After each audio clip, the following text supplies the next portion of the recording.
कलयुग के 5 कड़वे सत्य। भगवान कृष्ण ने महाभारत काल में ही कलयुग का विस्तार पूर्ण वर्णन कर दिया था। कलयुग में लोग कैसे होंगे, जीवन कैसे व्यतीत होगा, लोगों का व्यवहार एक दूसरे के प्रति कैसा होगा, यह सब उस काल में ही बताया जा चुका था। यहाँ हम प्रस्तुत करेंगे भगवान कृष्ण द्वारा कलयुग के बारे में बताई गई 5 कड़वी बातें, जो आज 100% सच हो रही हैं। महाभारत काल में पांचों पांडवों के मन में कलयुग के बारे में जानने की जिज्ञासा थी। उन्होंने श्री कृष्ण से एक बार पूछा कि कलयुग में मनुष्य कैसा होगा, लोगों के विचार कैसे होंगे और मोक्ष प्राप्ति कैसे होगी। ये प्रश्न सुनकर श्री कृष्ण ने पांचों पांडवों को वन में जाने को कहा। साथ ही ये भी कहा कि तुम जो भी कुछ वहाँ देखो उसे मेरे पास आकर विस्तार से बताना। श्री कृष्ण का आदेश पाकर पांचों भाई वन गए और कुछ समय बाद वापस आए। फिर एक एक करके पांचों भाइयों ने वन में जो देखा था वो भगवान श्री कृष्ण को बताया। युधिष्ठिर के प्रश्न। सबसे पहले युधिष्ठिर ने श्री कृष्ण को बताया कि उन्होंने वन में 2 सूंड वाले हाथी को देखा। तब कृष्ण ने कहा कि कलयुग में ऐसे लोग राज करेंगे जो बोलेंगे कुछ और कुछ और करेंगे। ये लोग दोनों ओर से शोषण करेंगे। भीम के प्रश्न। उसके बाद भीम ने बताया कि उसने वन में देखा कि एक गाय अपने बच्चे को इतना चाट रही थी कि उस बच्चे का खून निकलने लगा। तब श्री कृष्ण ने इसका अर्थ बताया। श्री कृष्ण ने बताया कि कलयुग का मनुष्य अपने बच्चों से इतना आसक्त होगा कि ऐसी ममता के कारण बच्चे का विकास ही रुक जाएगा।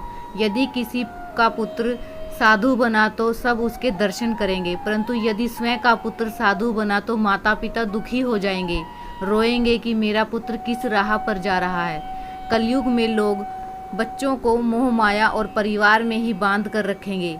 इस तरह उसका जीवन वहीं नष्ट हो जाएगा। फिर कृष्ण ने कहा कि तुम्हारे पुत्र तुम्हारे नहीं बल्कि तुम्हारी पत्नियों की अमानत हैं और पुत्रियां तुम्हारी अमानत हैं। यह शरीर मृत्यु की अमानत है और आत्मा परमात्मा की अमानत है।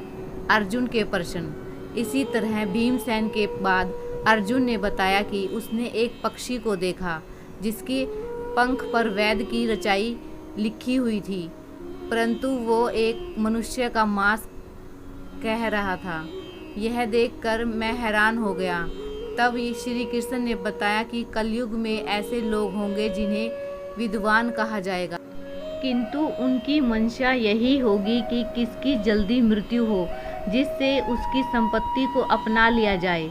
व्यक्ति का ओहदा चाहे कितना भी बड़ा क्यों न हो, किंतु उसकी दृष्टि दूसरों की संपत्ति पे ही रहेगी।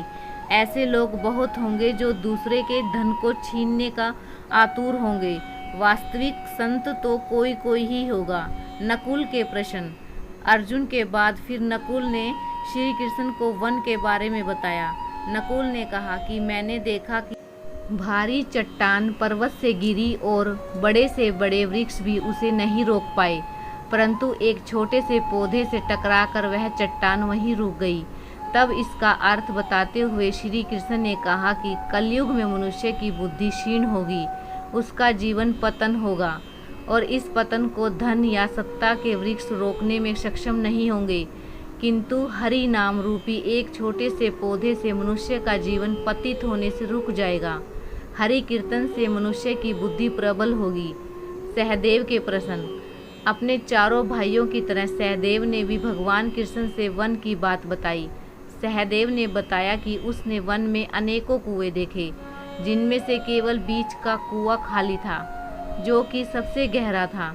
कृष्ण ने सहदेव को इसका अर्थ बताते हुए कहा कि कलयुग में धन व्यक्ति अपने शौक के लिए पुत्री विवाह में, उत्सवों में, बहुतायत में धन खर्च करेंगे, परंतु यदि किसी भूखे को देखेंगे तो उसकी सहायता करने में किसी की कोई रुचि नहीं होगी।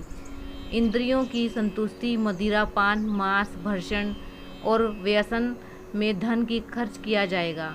जो लोग ऐसी आदतों से दूर होंगे उन पर कलयुग का नहीं बल्कि परमात्मा का प्रभाव होगा। तो गाइज़ मुझे उम्मीद है आपको ये स्टोरी पसंद आई होगी। अगर आई है तो प्लीज़ चैनल को सब्सक्राइब कीजिए, लाइक कीजिए और कमेंट्स कीजिए। मिलते हैं नेक्स्ट स्टोरी में।